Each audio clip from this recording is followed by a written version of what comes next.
So, hello everyone. So, today the topic which I am going to discuss with you all is the topic from database management system, and this topic is called as normalization. So, this topic is normalization. So,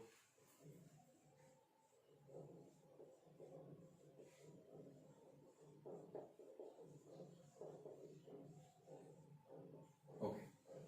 So, basically, we have heard about the definitions in our engineering days and in the day of our college or school in 12th also. That normalization is a basic technique by which we came from the problem that is called redundancy, which generally occurs in table. यानी कि normalization एक technique है जिसके through हम जो redundancy को हम अपनी आम जीवन में repetitions कह सकते हैं, जो हमारे टेबल्स में आते हैं डेटाबेस के, उनसे हम निकलने के लिए करते हैं. ठीक है, ये प्रोस्पेक्टिव, ये डेफिनेशन हमने बहुत पहले भी पढ़ा हुआ है. अगर हम अब इस चीज को SOIT से रिलेट करते हैं कि how normalization and what type of questions they are going to ask us, और आज तक हमको ये क्यों नहीं समझ आ रहा था या प्रॉब्लम क्या थी, तो मैं वहां से एक रूट लेवल से स्टार्ट करूंगा इस क्लास को. And first I will let you know कि इन नॉर्मलाइजेशन की मैं सीधे सीधे ये बता दूं कि हमें क्या क्वेश्चंस आएंगे, जिससे कि आप जब पढ़ोगे तो आपको पता चलता जाएगा कि अच्छा इस पॉइंट पे हम ये समझ गए, अब इस क्वेश्चन को हम कर सकते हैं इस पॉइंट पे. तो जनरली IT के सिलेबस में हमारे पास नॉर्मलाइजेशन टॉपिक से क्वेश्चंस आता है. They ask you to find that कि कोई टेबल किस नॉर्मल फॉर्म में है. ठीक है, like it is in first, second, third, fourth. Second question they can ask you, मैं फर्स्ट सेकंड में जो बोल रहा हूँ इस क्रॉनिकल ऑर्डर में मैंने क्वेश्चन के इंटेंसिटी को भी बढ़ा रहा हूँ. अब नेक्स्ट क्वेश्चन ये पूछ सकते हैं कि why you are changing from first to second, second to third. मतलब प्रॉब्लम क्या हम फेस कर रहे हैं, जिसको हमको सेकंड नॉर्मल फॉर्म से थर्ड पे जाना पड़ रहा है, या थर्ड से फोर्थ पे, यानी that is what BCNF is. ठीक है, तो ये सारी चीजें जो इन चीजों के बारे में हम डिस्कस करते हुए चल रहे होंगे. And the third kind of question is in very depth, जो आज तक नहीं देखा गया है, is to convert the tables from first to second, second to third. तो it is a but obvious question कि अगर आप ऊपर के दो क्वेश्चन का आंसर कर पा रहे हैं तो ऑब्वियस सी बात है आप टेबल भी कन्वर्ट कर लेंगे. ठीक है, and many things in between जब हम चलेंगे तो इनको खत्म करने के लिए तो हमें उन छोटे छोटे कॉन्सेप्ट्स को भी पहले पढ़ना पड़ेगा. तो इसीलिए हम अनईजी महसूस करते हैं, because we always left behind those small concept and we directly go into the normalization and start the normal forms. No, we won't start from there. So the starting of normalization will start from the first topic, that's called functional dependency. Okay,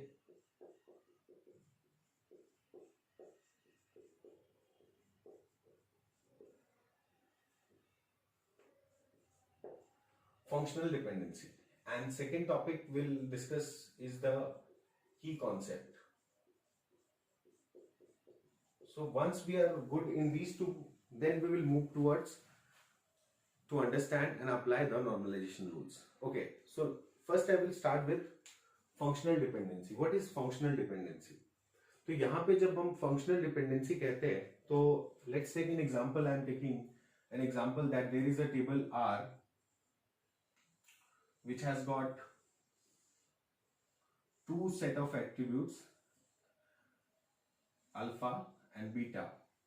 ठीक है, so there is a table R and I have got two set of attribute alpha and beta, and let's take the value of alpha is your 1 2 3 4 and beta is A, B, C or D. Okay, so when I'm saying that alpha is functional dependent on beta, by this statement I don't want you to compute beta. यानी हम लोगों ने पढ़ा हुआ है functions, तो यहाँ पे हमें compute नहीं करना है. आप एक टेबल को देख रहे हैं, उस टेबल में आपके अल्फा की वैल्यू दे रखी है और आपको बीटा की वैल्यू दे रखी है, और मैं बोल रहा हूँ कि इस टेबल में अल्फा जो है वो फंक्शनल डिपेंडेंट है बीटा पे. इसका मतलब मेरा ये कहना है कि जब मैं आपसे ये कहूंगा कि अगर अल्फा की वैल्यू 1 है तो क्या आप मुझे बता सकते हैं कि बीटा की वैल्यू क्या होगी? तो आप बोल सकते हैं हाँ, यहाँ अगर अल्फा की वैल्यू 1 है तो बीटा की वैल्यू A होगी. Okay, this is called functional dependency. Now तो अगर मैं आपसे बोलूं अल्फा की वैल्यू 2 है तो आप बता सकते हैं बीटा की वैल्यू क्या होगी? So you will say yes, it is B. Similar with 3 and 4. So in this we didn't encounter any problem. ठीक है, यहां पे कोई प्रॉब्लम नहीं आ रहा. अगर मैं अब ये बोलूं कि अगर यहां पे मैं 2 को रिमूव करके 1 लिख देता हूं, okay. And then I ask you कि अब आप मुझे बताइए कि अल्फा की वैल्यू 1 है तो बीटा की वैल्यू क्या होगी। तो now there you encounter a problem, because if alpha is functionally dependent on beta, अगर ऐसा है तो इसका मतलब है कि आपको कभी भी अल्फा की जो वैल्यू है, अगर मैं ऐसा बोलना चाहता हूं, चलो कंक्लूड करते हैं एक एग्जांपल से कि this is some function, okay, you say x and this is some y। तो अगर एक ट्रूथ है कि अगर हम x की वैल्यू को जब 1 रखते हैं तो y की वैल्यू a आती है, ये ट्रूथ है, इसको हमने प्रूफ कर दिया है। तो अगर मैं आपको 2 स्टेटमेंट देता हूं, one is this statement and second is this statement, like कि अब मैं आपसे ये कह रहा हूं कि ये जो एग्जाम्पल है ये ट्रूथ है कि अगर आप x की वैल्यू 1 रखते हो तो आपको y की वैल्यू a आती है, ठीक है, ये हो गया। तो इन दोनों में से कौन सा स्टेटमेंट करेक्ट है? अगर आप x की वैल्यू को 1 रखते हो तो y की वैल्यू a आती है, okay, in this particular part, okay. Now चलो, तो इन दोनों में से कौन सा करेक्ट है कि अगर हम 1 की वैल्यू को वापस से x की वैल्यू को आप a रखते हो तो इन दोनों में से कौन सा स्टेटमेंट करेक्ट है? तो आप देखो कि जब हमने ये कहा कि x की वैल्यू को जब आप 1 रखोगे तो एक आएगा, तो यहाँ पे जब 1 होगा तो यहाँ पे भी क्या आना चाहिए था? a ही आना चाहिए था, बट यहाँ पे क्या आ रहा है? b आ रहा है, okay. So this is not functional dependent. And second this, तो यस दिस इज पॉसिबल कि x की डिफरेंट वैल्यू पे y की वैल्यू सेम आ सकती है। दैट मीन्स मैं ये कहना चाह रहा हूं कि in this particular part if I make the same table, okay, alpha beta, and I am saying this is 1 1 3 4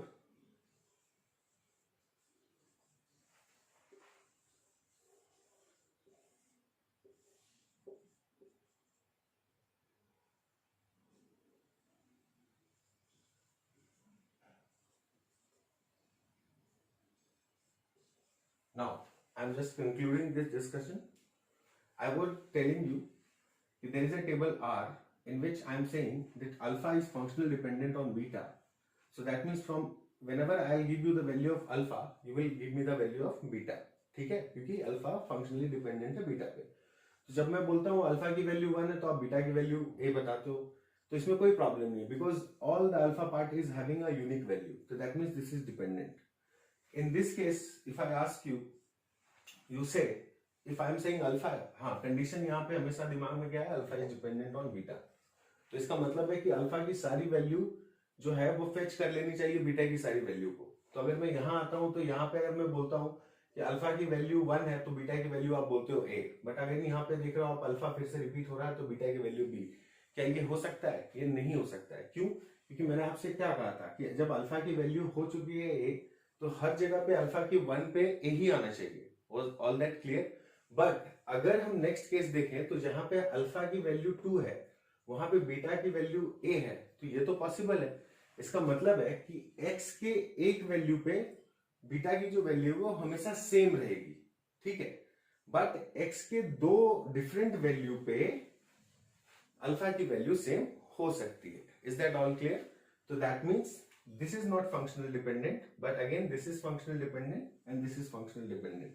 यानी कि मैं आपसे इस फंक्शनल डिपेंडेंसी को टॉपिक को डिस्कस करके ये समझाना चाह रहा था कि उस टेबल में हम हमेशा जो हमारा अल्फा जो डिपेंडेंट पार्ट होगा वो हमेशा बीटा के सारे पोर्शंस को फेच कर लेना चाहिए। Is that all clear? So this is what I am going to say. Now concluding this discussion I would like to say कि अब इससे हमारे एग्जाम में और हमारे टॉपिक में हमें क्या क्वेश्चंस होंगे या क्या हो नहीं होंगे, तो उससे मैं आपको एक रिलेटेड बताता हूं बात कि अगर alpha is dependent upon beta, so from here we are going to ask 2 type of question, ठीक है। One is called trivial and one is called non trivial. That means अगर मैं आपसे ये बोल रहा हूं कि A B is functionally dependent on A, तो इसका मतलब मैं आपसे ये कहना चाह रहा हूं कि ए बी जो है उससे आप ए को फेच कर सकते हैं। तो ए बी से आप ए को फेच कर सकते हैं, तो ये इसमें ए तो ऑलरेडी पहले से था, so that means look trivial and non trivial का मतलब क्या होता है, लाइक सम इंफॉर्मेशन जो कि ऑलरेडी प्रोवाइडेड है आपको, ठीक है, और फिर से आप उसको जानते हो और आपने वही चीज पूछी और आपको वही बात बताया गया, तो दिस इज कॉल्ड ट्रिवियल. तो that means already we have a and from AB we are finding this, so this is called trivial. But if I am going to find something like A from BCD, तो अगर मैं A से BCD को निकाल रहा हूं तो this is called non trivial. So that means in this particular part in the functional dependency we are going to first understand that which table and which particular group is trivial and which is non trivial. Okay, so this is only why we have just discussed this functional dependency. So I hope friends you can now better understand कि जब भी कोई table आपके सामने होगा तो they are functional dependent or not, you can easily check up. Okay, like if I'm going to make a table,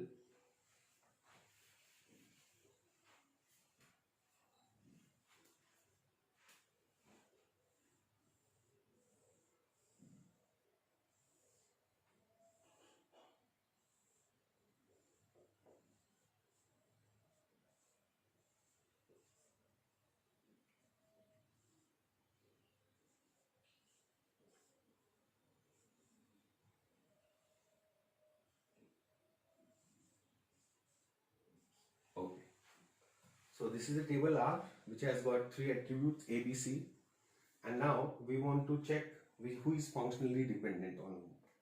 So from this you can generally check that if you are taking A, now A is functionally dependent to BC. So that means yes, from A you can fetch the value of B and C. Is that all clear? तो I hope अब आपको ये चीज समझ में आने लगा होगा. Same combinedly true from the other side also. दूसरे साइड से भी ये combinedly true है, क्योंकि अब आप देख पा रहे होगे कि आपकी जो सारी वैल्यू है, यानी कि A के अल्फा की जो वैल्यू है उस पर बीटा की जो वैल्यू है, अल्फा की कभी भी सेम वैल्यू पे बीटा की वैल्यू से मैच नहीं कर रही है, ठीक है. अल्फा की यहाँ सारी वैल्यू अलग है और बीटा की वैल्यूज आप फेच कर पा रहे हो. तो this is how now we are going to just understand in this format only कि हम किस तरह से टेबल से डेटा को अब फेच करना सीखेंगे. तो this is what called functional dependency, and from functional dependency we have to keep two things in our mind, trivial data and non-trivial data. Okay, trivial thing. Now coming on to the key concept, we'll start with key concept. Okay, so in the key concept generally अभी मैंने कोई की का नाम नहीं लिया, मैंने कुछ नहीं बोला व्हाट इज सुपर की, व्हाट इज कैंडिडेट की, व्हाट इज प्राइमरी की, मैं कोई की का नाम नहीं ले रहा हूं. हम अभी अपने फंक्शनल डिपेंडेंसी वाले जो नॉलेज है उसको थोड़ा सा आगे बढ़ा के लेके आ रहे हैं. ओके, अब अगर मैं ये बोलता हूं कि there is a table R which has got attributes called A, B, C, D. Clear? Okay. तो अब अगर मैं ऐसा लिखता हूं कि A is like this and B, C, D, तो I hope my every student is clear कि okay, I mean to say that A is functionally dependent on B, C, D and A can fetch the total value of these three columns. बिल्कुल? Okay. So this is one example. Okay. Now let's understand why we are using this key concept. ठीक है. अब अगर मैं आपसे बात बोलता हूं कि हमारे पास जो हमारा पर्टिकुलर एक टेबल है, हम एक टेबल का एग्जांपल लेते हैं भाई.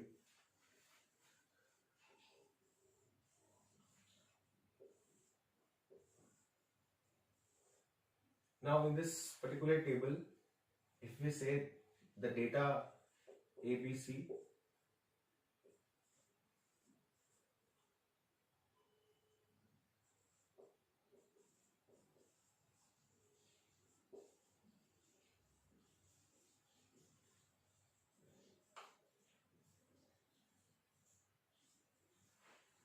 okay, so I'm taking the same table. Now let's understand very carefully. Whenever we are making a table in a database, okay, so whenever you see a table, you always used to call, अच्छा हमें इस तरह से दिख रहा है, but somehow it is something like this. Okay, okay. So whenever I'm saying table, it means there is an intersection of row and column, and whenever there is an intersection of row and column, the particular area in which the data field is your field. Okay, अब जब आप किसी table को देखते हो तो आपके साथ अब क्या प्रॉब्लम और क्या क्वेश्चन अराइज होते हैं। अगर मैं आपसे ये पूछूं कि क्या हमारे किसी टेबल में कॉलम्स के नाम होते हैं, तो your answer will be yes, because columns have name A, B and C।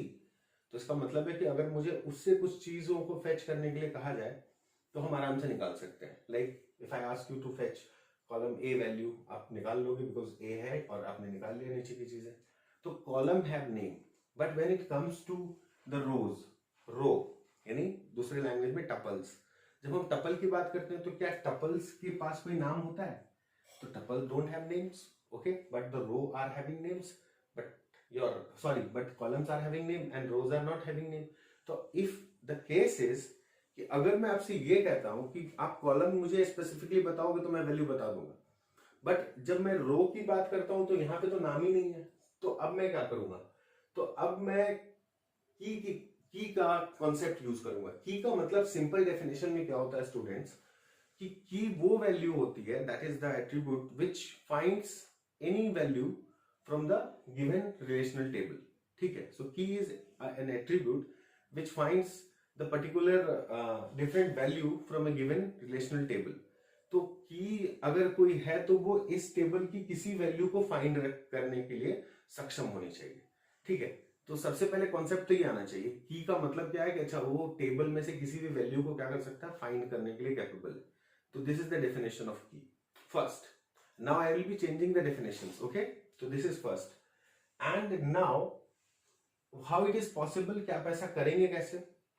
तो ऐसा करने के लिए अभी मैंने जो सेम चीज है, मैंने आपको इसी चीज को अगर मैं आपके लिए थोड़ा सा सिंपल कर दूं सो दैट कि हम उस दुनिया में आराम से चले जाएं, अगर आप थोड़ा थोड़ा ये समझ पा रहे होंगे, तो हम इस ABC को अगर मैं आपसे खुद पूछता हूं कि इस ABC को A की जगह मैं रोल नंबर से रिप्लेस कर देता हूं, एंड B को मैं नेम से रिप्लेस कर देता हूं, एंड C को मैं मार्क्स से रिप्लेस कर देता हूं, and then I have 1 2 3 4 student is A, B, C and D, and the marks is 5 6 7 8, okay।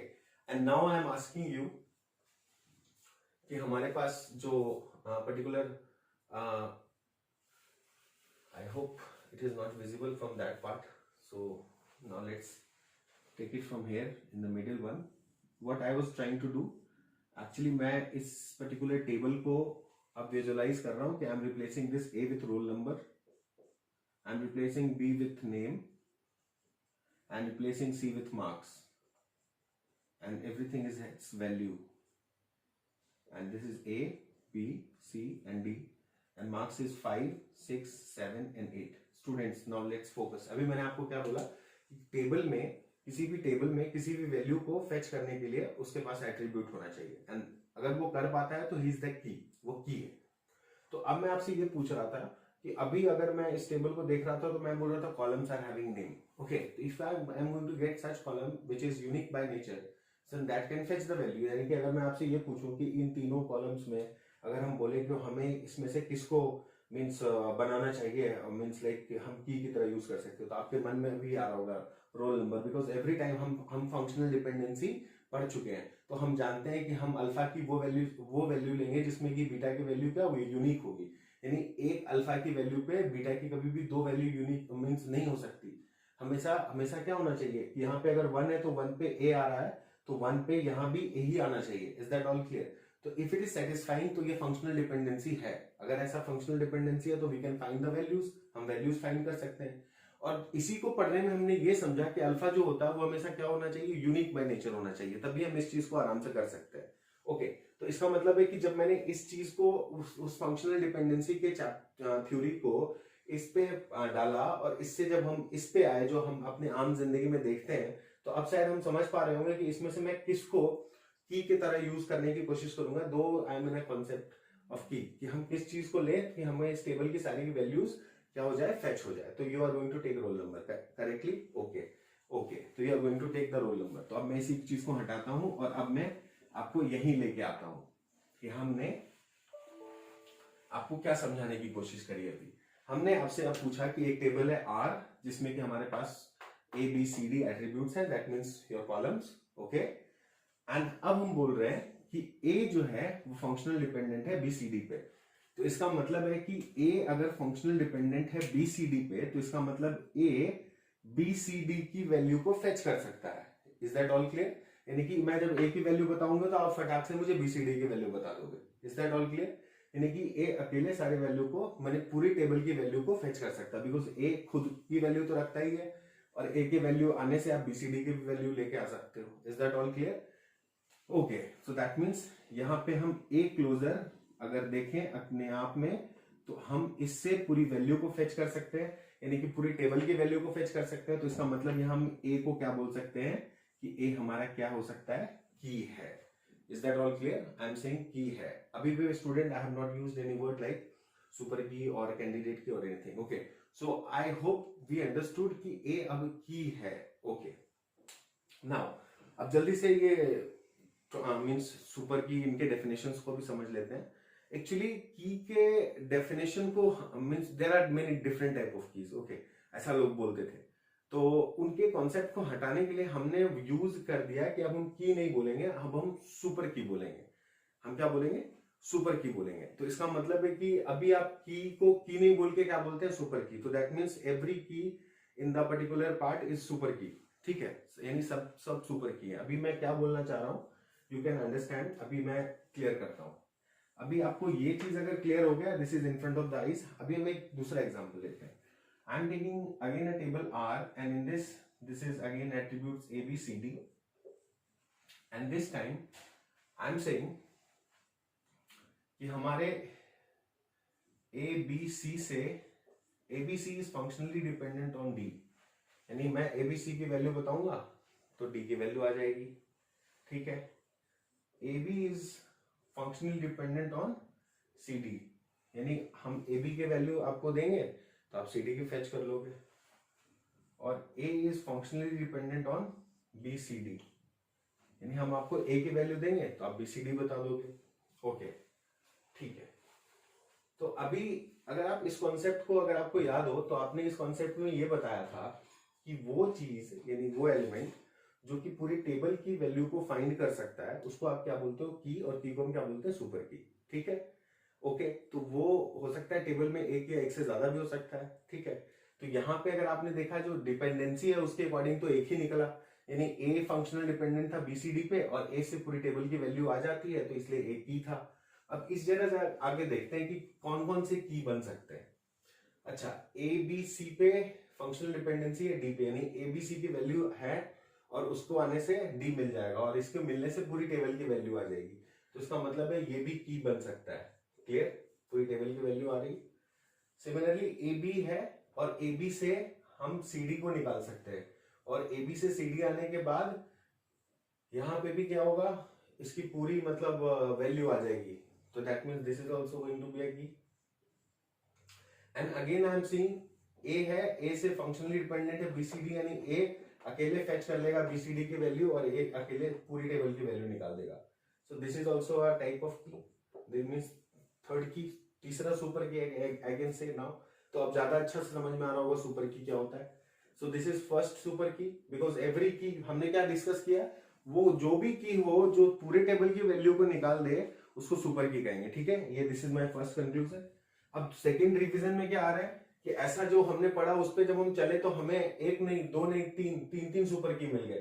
First super की, सेकंड, क्योंकि सुपर की क्या है? वो की जो की हमारे टेबल की पूरी वैल्यू को फेच कर दे। करेक्ट? तो अभी हमारे पास तीन सुपर की आ गए। अब चूंकि हम बात कर रहे हैं डेटाबेस की और वहां से टेबल की वैल्यू को फेच कर रहे हैं, और ये बात बिल्कुल पॉसिबल है कि हमारे साथ ऐसी घटना घट सकती है कि एक से ज्यादा हमारे पास की हो सकता है and we can fetch up the value.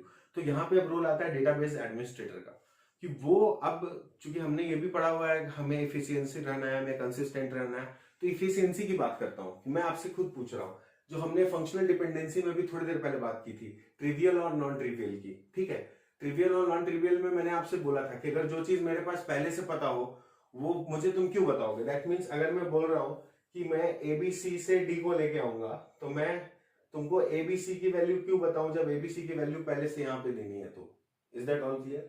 मैं नीचे देख रहा हूं एबी से सीडी आ रहा है, तो इफिशियंसी देखो, again I have to give the AB value then I am fetching CD. आप समझ रहे हैं ना? आप क्या करते थे, अल्फा की वैल्यू को जब आप रखते थे, आप मुझे अल्फा की वैल्यू 1 बताते थे तो मैं आपको बीटा की वैल्यू ए बताता था। तो यहाँ पे मेरा अल्फा पोजीशन पे 3 है, यानी मुझे 3 वैल्यू एंटर करनी पड़ेगी तो 1 मिलेगी, 2 करूंगा तो फिर 2 मिलेगी, अच्छा 1 करता हूं तो 3 मिल जाती है, मतलब पूरे टेबल की वैल्यू एक ही इससे मिल जा रहा है। तो अब मैं आपसे खुद पूछता हूं which is the most efficient one, okay, for fetching up the value. तो most efficient, if you go through you will find this is the most efficient one, correct. So again there is a time to change the particular concept. पहला हमने क्या सीखा, anything which can fetch the value from the whole table, relational table, that is going to be called key. Second, we understood कि now we called these key only super key because any key which has an attribute of fetching the whole value from the table is super key. When we get into inside, we find there are more than one super key. So that means now we can see the super key which is more efficient, or I can say minimal, that is called as your candidate key. हम उसी को क्या बोलते हैं, candidate की बोलते हैं। तो this is also point to be noted, आप नोट कर सकते हैं इसको कि जो सुपर की मोस्ट मिनिमल होता है या जो सबसे ज्यादा एफिशिएंट होता है, that is to be called as your candidate key. तो इसका मतलब है कि अगर मैं यहाँ पे आपसे पूछूं कि यहाँ पे तीनों क्या है, तो तीनों सुपर की तो है, करेक्ट, बट इनमें से कैंडिडेट की कौन बन सकता है, तो कैंडिडेट की आप इसको बनाओगे, तो a closure is going to be your candidate key. Are you getting my point? अगर यहाँ पे ये वाला पोर्शन नहीं होता, ठीक है, तो इस दोनों में कैंडिडेट की कौन बनता, ये कैंडिडेट की बन जाता। Is that all clear? अगर ये भी पोर्शन नहीं होता तो फिर आपके पास ऑप्शन ही नहीं है, तो आप क्या करोगे, तो आपको ये बनाना पड़ता। Is that all clear? तो ये हम इफिशियंसी चेक कर रहे हैं, ठीक है। Now next what can happen that we will take one more example. I hope हम इधर का इस जगह पे एग्जांपल लेते हैं so that it will be more clear to you. Now I am saying there is a table R which is again having a relation ABCD, that is attributes ABCD, okay, and the first we have described, okay, that this is key and anything which can fetch the value is key. Second, we understood that that key is called super key, and then we understood there can be many super key and the minimal super key is to be called as candidate key, ठीक है। अब एक चीज मैं यहाँ पे क्या notice करता हूँ कि there can be a condition कि there is a functional dependency of A B C on D, okay, and just the reverse of this, D is also functional dependent on A B C, okay. So in this case if you also go through, so you will find like, okay, that now you have an option.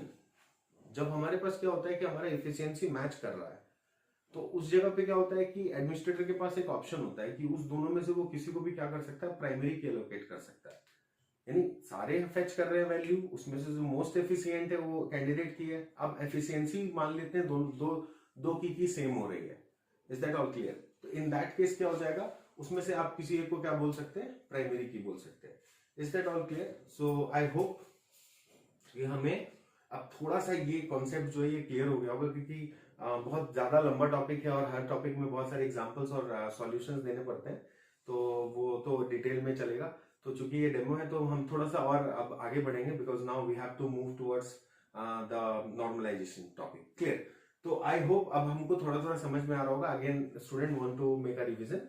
हमने सबसे पहले functional dependency सीखा, जिसमें कि हमने सीखा कि okay, whenever I am going to give you a value of alpha, how can you fetch the value of beta, and where these rules are not applied कि अल्फा की एक वैल्यू पे बीटा के दो अलग अलग वैल्यूज नहीं आ सकते हैं, बल्कि अल्फा की दो अलग अलग वैल्यूज पे बीटा के सेम वैल्यूज हो सकते हैं। Is that all clear? This is what I say. And then from where there we understand the key concept, जिससे कि हम फंक्शनल डिपेंडेंसी से हम वैल्यू को निकालना सीखे कि अगर फेच करता है तो सारी वैल्यूज आ जाएगी। अगर ऐसा करने के लिए कोई है मींस कैपेबल, तो उसको की कहते हैं। की जो होते हैं generally they are called super keys, means जिनके पास ये कैपेबिलिटी है of fetching the value whole everything from the table. Next is coming to this particular part, this we told you about कि when we are having number of super keys, then the most efficient or the minimal will be called as your candidate key. And the third concept I told you about this, when the efficiency of also the candidate key match, दो candidate की efficiency भी match होती है, तो फिर वहां पे किसी एक को एडमिनिस्ट्रेटर अपने अकॉर्डिंग क्या कर सकता है, वो उसको बना सकता है प्राइमरी की। Okay, so this is a small